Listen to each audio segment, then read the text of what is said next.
오늘의 진단 종목은 메지온입니다. 영상 시작하기 앞서서 좋아요와 구독, 알람 설정까지 부탁드리도록 할게요. 자, 그럼 바로 시작해보도록 하겠습니다. 지난 2016년 400명을 대상으로 시작한 유대나필의 임상 3상이 지난 5월에 마무리가 되었고, 이번에 미국 필라델피아에서 열린 미국 심장학회에서 임상 3상 톱라인 데이터를 발표를 했습니다. 결론적으로 말씀드리면 1차 평가지표의 통계적 유의성을 입증하지 못했기 때문에 그에 대한 실망으로 발표 당일 급락이 나왔고, 2차 지표에서 유의미한 결과를 도출하였기 때문에 미국 FDA에 신약 허가 신청을 하겠다고 밝히면서 반등이 나와주는 모습을 보였습니다. 근데 이 스토리 어디서 들어본 것 같지 않나요? 여러분들도 다들 알고 계시겠지만 지금까지의 진행 상황을 살펴보면은 HLB의 리보세라니까 너무나도 비슷한 행보를 보이고 있습니다. HLB의 경우 위암 3차 치료 물질인 리보세라닙이 1차 평가지표를 입증하지 못했지만 2차 평가지표에선 유의미한 결과가 도출이 돼서 미국 FDA에 신약 허가 신청을 하겠다고 밝혔고, 그 이후 급등락이 나왔습니다. 그 기간 동안 HLB의 주가는 12만원에서 2만원대로 급락이 나왔다가 다시 21만원까지 급등에 성공해주는 모습을 보여주었죠. 자, 그럼 메지온의 주가도 HLB처럼 급등하는 결과가 나올까요? 아니면 HLB와는 다르게 별다른 반등 없이 지속적으로 하락을 하게 될까요? 그에 대한 해답을 알기 위해선 일단 유대나필에 대해서 알아봐야겠죠. 간단하게 설명을 드리자면 유대나필은 폰탄수술 치료제로서, 이 폰탄수술이란 건 선천적으로 심장에 심실이 하나밖에 없는 질병인 단심실증을 가지고 태어난 환자의 사망률을 낮추기 위해서 2세 전후에 실시되는 심장수술입니다. 다만 이 폰탄수술을 받는다고 완치가 된다는 건 아니고, 나이가 들수록 심장 기능이 저하되면서 사망률이 증가가 되는데, 특히 운동 능력 저하가 질병 악화 및 사망률 증가와 관련이 있는 것으로 알려져 있습니다. 유대나필은 폰탄수술을 받은 환자의 운동 기능을 개선하는 후보 물질이기 때문에 이번 임상 목표는 당연히 폰탄 환자의 운동 능력 향상을 검증하는 것이었습니다. 임상 3상 1차 목표는 유대나필 복용 환자의 최대 능력치에서 최대 산소 소비량을 측정하는 VO2 max였습니다. 그러나 유대나필 복용군의 운동 능력이 개선된 것은 확인을 했지만 통계학적인 유의미성을 달성하지를 못했습니다.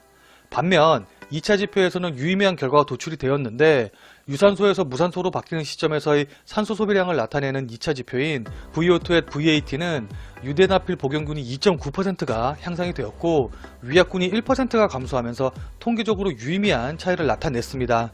임상 3상 결과 발표를 맡은 데이비드 골드버그 필라델피아 소아병원 교수는 2차 지표가 중심 전매갑의 제한을 받지 않기 때문에 환자의 운동 능력을 측정하는 방법으로서 훨씬 더 적합하다고 설명을 했고, 메지온도 지난 10월 8일 미국 FDA와 가진 타입 C 미팅에서 2차 지표인 VO2 VAT가 더 중요한 지표임을 FDA도 인정했다고 밝히면서 내년 1분기까지는 NDA를 제출할 계획이라고 밝혔습니다.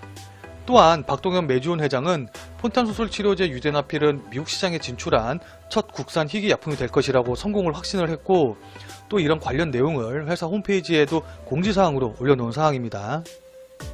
폰탄수술 치료제인 유대나필의 승인 가능성이 완전히 사라진 것은 아니기 때문에 관련 모멘텀도 완전히 소멸한 것은 아닙니다. 그렇기 때문에 FDA의 신약 허가 승인 결과 발표 전까지는 관련 호재로 인해서 반등이나 추가 상승이 충분히 나올 가능성이 있다고 보고 있습니다. 또한 임상 상상 성공을 가정한 예상 파이프라인 가치 밴드는 최소 1조 7,150억 원에서 최대 6조 2,962억 원이 될 것으로 전망이 되고 있기 때문에 현재 시총인 1.5억 원을 최대 밴드로 단순 계산했을 때 약 4배인 70만원대까지도 추가 상승할 여력이 있다고 볼 수 있습니다. 다만 이런 모멘텀에도 불구하고 1차 평가지표 실패로 인한 기대감의 하락과 또 최근 발표를 앞두고 급격하게 늘어난 공매도 물량으로 인해서 당분간은 조정을 받을 수밖에 없을 것으로 보입니다. 자, 그럼 조정은 어디까지 이어졌다가 반등이 나오게 될까요? 자, 일단 1차 지지선으로는 급등 이전에 저항선으로 작용한 14만원에서 15만원 사이의 구간이 될 것으로 보입니다. 그중 14만 5천원은 급등이 나오기 시작한 9월 24일의 저점인 9만 5천원과 그 다음에 역사상 최고점인 25만 7,600원의 한 3분의 1 정도 되는 지점이자 지수 이동평균선의 121일평 자리 부근이므로 충분히 지지선으로서의 역할을 할 수 있을 것으로 보입니다. 또한 2차 지지선으로는 역시 이전에 지지선과 저항선으로 작용을 했었던 12만원대 부근이 될 것으로 보입니다. 따라서 단기로 해당 종목을 접근하신 분들 같은 경우에는 14만원 아래로 깨고 내려가는 흐름이 나온다고 하면은 일단은 매도를 고려하시고 대응을 하시도록 하시고, 해당 종목이 없으셔서 신규로 매수하고 싶으신 분들 같은 경우에는 14만원에서 15만원 사이 부근의 지지를 확인을 하고 이 가격대 부근에서 매수하시는 전략으로 대응을 하시는 게 좋아 보입니다.